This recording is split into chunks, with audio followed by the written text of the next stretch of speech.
저에겐 소원이 한 가지가 있습니다. 저는 이 소원이 제 소원일 뿐만 아니라 여러분의 소원이 되길 바라고 또 우리 교회의 소원이 되길 간절히 바랍니다. 그것은 뭐냐면 저와 제가 섬기는 교회의 모든 것들이, 제 삶이, 성도들의 삶과 교회의 모든 사역이 하나님의 마음에 좀 들었으면 좋겠습니다. 우리가 뭔가 열심히 하긴 하는데 하나님께서 우리는 마음에 드는데 하나님께서 야, 나는 마음에 안 든다 그러면 정말 난처할 것 같아요. 뼈 빠지게 수고는 했는데 하나님께서 하나도 마음에 안 들어 하면은 훗날 칭찬받을 일이 별로 없지 않겠습니까? 성경에 하나님 마음에 딱 드는 사람, 성경은 이렇게 표현해요. 사도행전 13장 22절에서 내 마음에 맞는 사람이라 그러면서 다윗을 그렇게 설명하고 있습니다. 하나님께서는 교만한 마음으로 불순종했던 사울 왕을 패하시고 다윗을 왕으로 세우십니다. 하나님께서 역사의 곳곳에서 사람들을 세워서 사용하시는 것을 볼 때 과연 하나님은 어떤 사람을 사용하시는 걸까? 우리는 다윗의 모습을 통해서, 오늘 본문의 모습을 통해서 도전을 받아야 될 줄로 믿습니다. 다윗의 얘기를 하기 전에 먼저 우리는 사울 이야기를 안 할 수가 없습니다. 사울과 다윗은 여러모로 비교되는 사람입니다. 사울은, 다윗을 먼저 말하자면 다윗은 하나님의 은혜를 힘입어서 그 은혜를 붙잡고 하나님의 마음에 드는 삶을 살았던 사람인가 하면은 사울은 하나님의 은혜를 잃어버린 사람입니다. 그래서 결국은 하나님 마음에 들지 않았던 사람이 사울이었습니다. 이렇게 대조가 확 명확하게 되는 두 인물입니다. 사울은 정말 잘난 사람입니다. 그래서 성경은 표현하기를 사울의 모습을 이스라엘 백성들보다 어깨 하나가 더 있었다. 그러니까 키가 얼마나 컸다는 얘기예요. 이스라엘의 초대 왕이었습니다. 하나님께 기름 부어서 왕이 됐던 사람 아니겠습니까? 그런데 사울과 다윗 이 두 사람이 어떻게 이렇게 대조적인 인생의 결말을 맞게 됐을까? 여러분, 왕이라고 하는 것은, 특별히 히브리 사람들에게 이스라엘 민족의 왕이라는 것은 하나님의 특별한 능력이 부어진 사람입니다. 그래서 이 하나님의 능력을 힘입어서 아주 영적으로 민첩함과 분별력을 가지고서 하나님의 뜻대로 백성들을 지도하고 이끌어 가도록 하나님께서 기름 부어 세운 것이 바로 왕이었습니다. 문제는 사울이 하나님의 능력을 위임받은 사람임에도 불구하고 마치 자기가 꽤 근사한 사람인 것처럼 생각해서 하나님께 불순종했다고 하는 겁니다. 사울은 하나님께 은혜를 받은 사람이지만 불순종함으로 말미암아서 은혜를 잃어버린 사람이 되어버리고 말았습니다. 하나님이 이제 사울을 버리려고 작정했습니다. 분명히 사울의 시작은 아주 괜찮은 사람이었어요. 그런데 하나님이 주신 은혜를 놓치면은 아무리 괜찮은 사람일지라도 형편없게 되는 것을 사울을 통해서 우리는 도전받아야 할 것입니다. 여러분, 하나님은 우리에게 언제나 은혜를 베풀기를 기뻐하시는 분이십니다. 그런데 우리는 하나님의 역사만을 볼 것이 아니라 마귀의 역사도 함께 봐야 되는데, 마귀는 하나님이 주시는 은혜를 어떻게든지 빼앗아가려고 하는 존재가 바로 영적인 존재가 마귀입니다. 이 마귀는 자꾸만 받은 은혜를 뺏어가려고 호시탐탐 누리고 있습니다. 그래서 우리가 이 예배를 통해서 또 개인적인 영성생활과 기도생활을 통해서 하나님이 나에게 주신 그 은혜를 어떻게든지 지켜내는 삶을 사는 것이 가장 중요합니다. 정말 중요합니다. 저는 하나님의 백성들의 영적 실력이 뭘까 생각했을 때 그것은 받은 바 은혜를 소멸하지 않는 것, 마귀에게 빼앗기지 않는 것이 하나님의 백성들의 실력이라고 생각을 합니다. 그러면 은혜를 지키기 위해서 어떻게 해야 될까? 여러분, 마귀가 제일 먼저 공격하는 것은 우리의 생각입니다. 우리는 어떤 마귀적인 행동을 하는 것이 마귀의 지배하에 있는 거라고 생각하지만 사실 그 이전에 우리의 생각 속에 마귀가, 사탄이 아주 악한 씨앗을 이렇게 심어 놓습니다. 그 생각의 씨앗, 잘못된 생각의 씨앗이 싹이 트고 자라나서 열매를 맺는 것이, 그것이 악한 행동일 뿐입니다. 그 은혜를 지키기 위해서는 우리의 생각을 어떻게 잘 지켜나가는가가 관건입니다.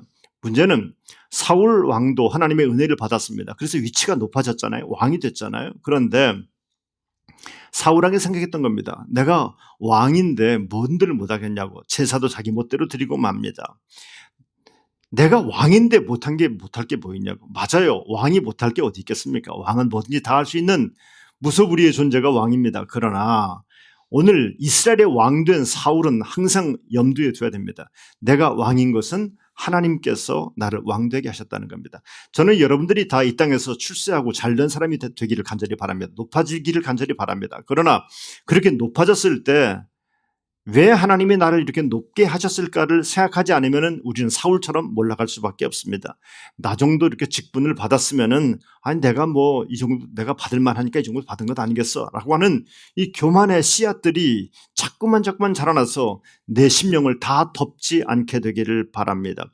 높은 위치를 주셨더니 하나님이 주셨는데 그걸 가지고서 위세를 떨면 되겠습니까? 왜 하나님이 나를 높이게 하셨는가? 왜 나를 높게 하셨는가? 그것은 이 높은 자리에서 더 많이, 더 효율적으로, 더 능력 있게 누군가를 섬기고 하나님께 영광을 돌리라고, 하나님께 순종하라고 나를 높게 하신 것이지, 그저 그 자리에서 권위를 부리라고 나를 높게 하신 것은 결코 아니라고 하는 얘기입니다. 사탄의 교묘한 공격에 자기도 모르게 속절없이 넘어가는 성도들이 얼마나 많은지 몰라요.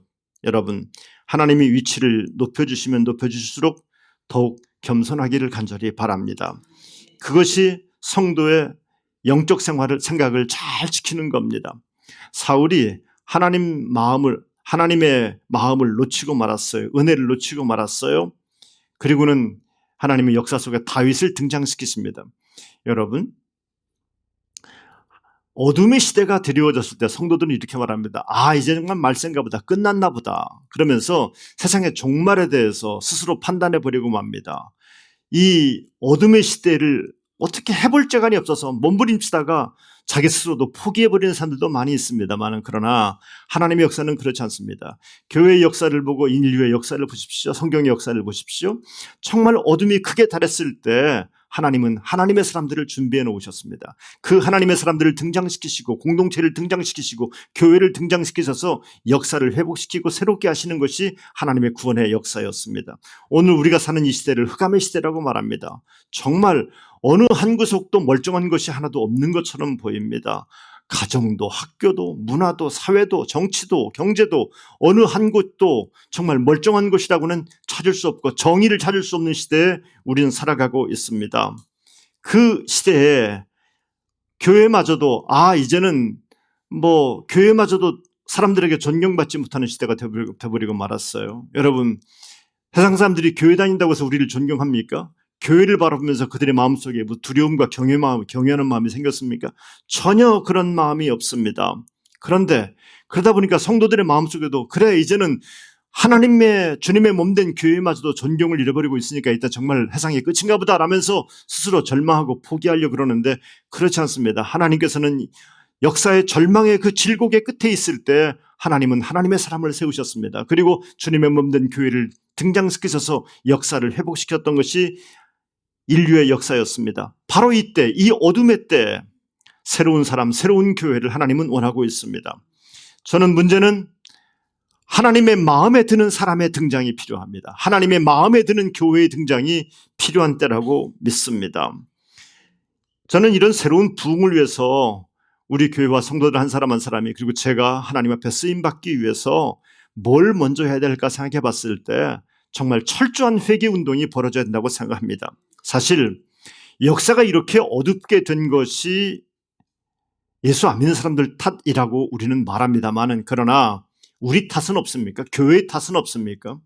정말 교회가 이 어둠 세상 속에서 무엇을 했습니까? 아니, 세상이 악하는데 어떻게 할 수 있어요? 교회인들, 성도들인들 어떻게 해볼 재간이 없는 것 아닙니까? 이렇게 말합니다만은, 그러나 역사의 어느 시점을 보십시오. 악하지 않은 시대가 있었습니까? 어둡지 않은 시대가 있었습니까? 세상은 언제나 악했고 세상은 언제나 어두웠습니다. 문제는 그 어둠의 시대, 그 악한 시대, 그 더러운 시대에 하나님의 백성들이 깨어있으면 소금처럼 빛처럼 역사를 밝혔습니다. 썩지 않게 했습니다. 그런데 오늘 이 시대의 문제는 세상이 악한 것이, 세상이 썩어져가는 것이 문제가 아니라 우리가 교회의 기능을 감당하지 못했어요. 빛되고 소금된 기능을 감당하지 못했던 우리들 스스로의 문제가 훨씬 더 큰 것 아니겠습니까? 그러니 우리들은 정말 하나님 앞에 회개해야 됩니다. 내가 하나님의 거룩한 백성으로 부름받았음에도 불구하고 하나님께 온전한 삶을 드리지 못했던 것, 신앙인으로서 겉모습은 있었지만 속모습에서는 여전히 썩어가고 있던 것들에 대해서 하나님 앞에서 정말 정직하게 회개하는 회개운동이 교우들 가운데 일어나야 될 줄로 믿습니다.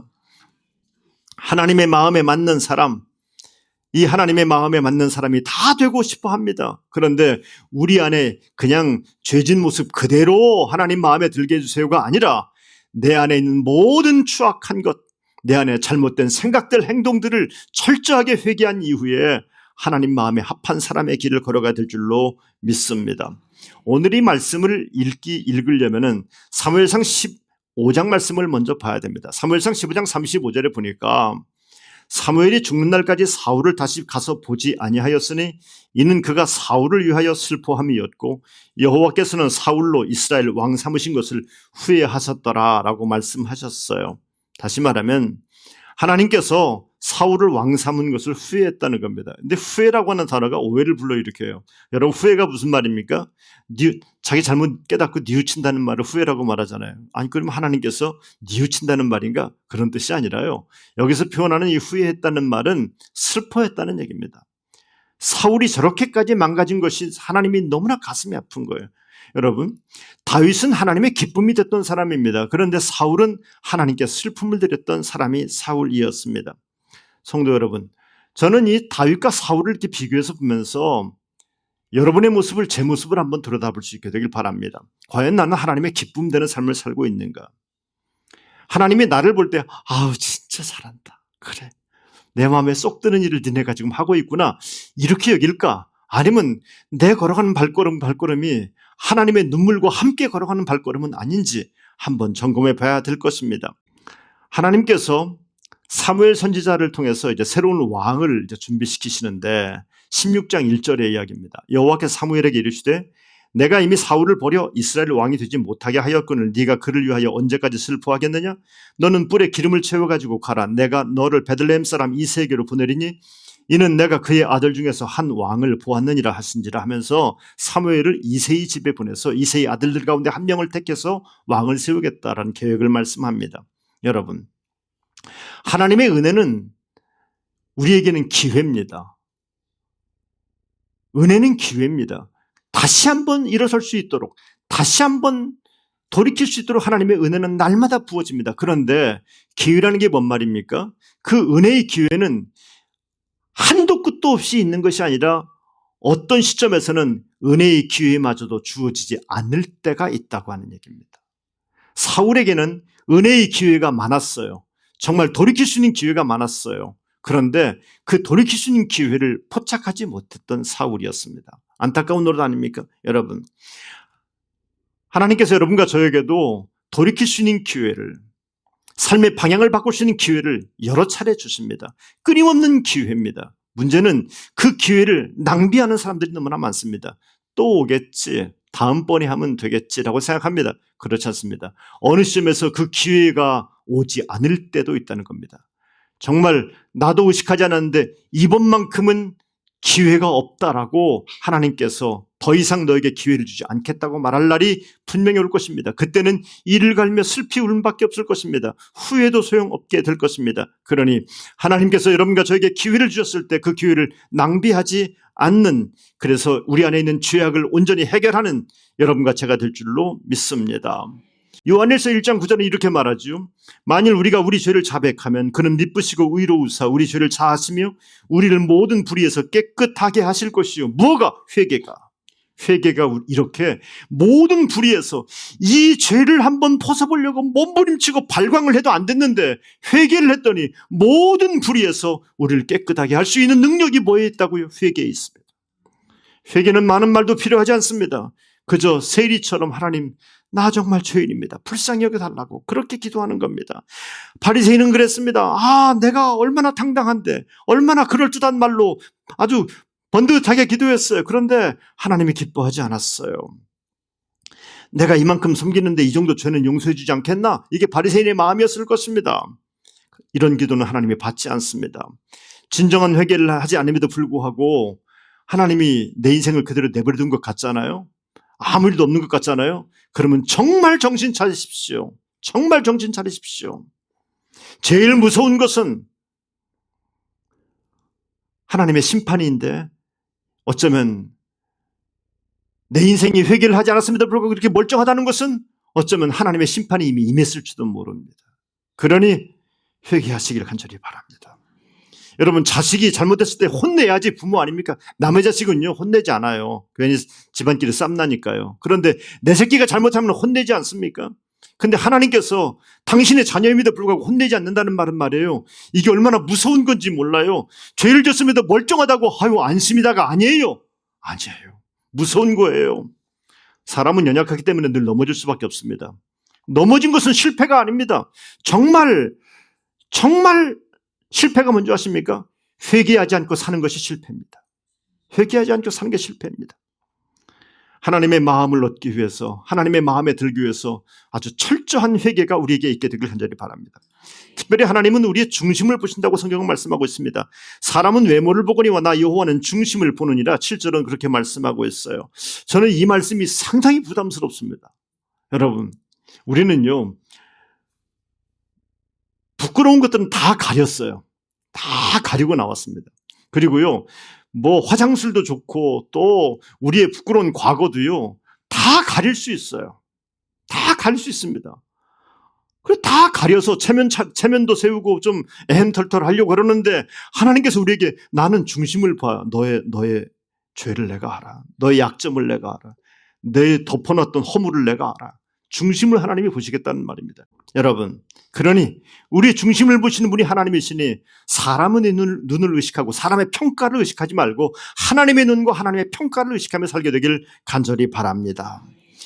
왕을 세우겠다고 이제 이새의 집에 가서 아들들을 쫙 부르는데 아들이 7명이 왔어요. 그 집엔 8명의 아들이 있는데 아들 하나, 마지막 아들은 저 들판에 내가서 양을 보게 하고 7명의 아들을 불렀습니다.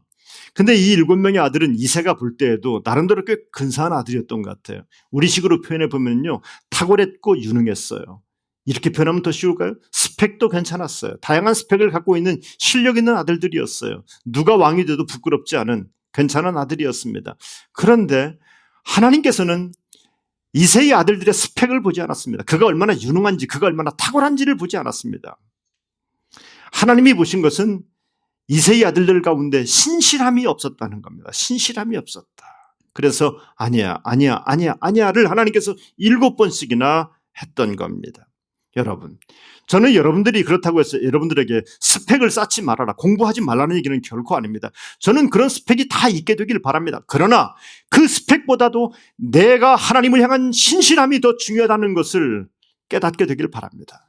열심히 학생들은 영어 공부도 하고 토플도 공부하고 토익도 공부해야 될 것입니다. 그런데 이 단어를 외우는 것보다 더 중요한 것은 내가 하나님 앞에서 신실한 것이 더 중요하다는 말씀입니다.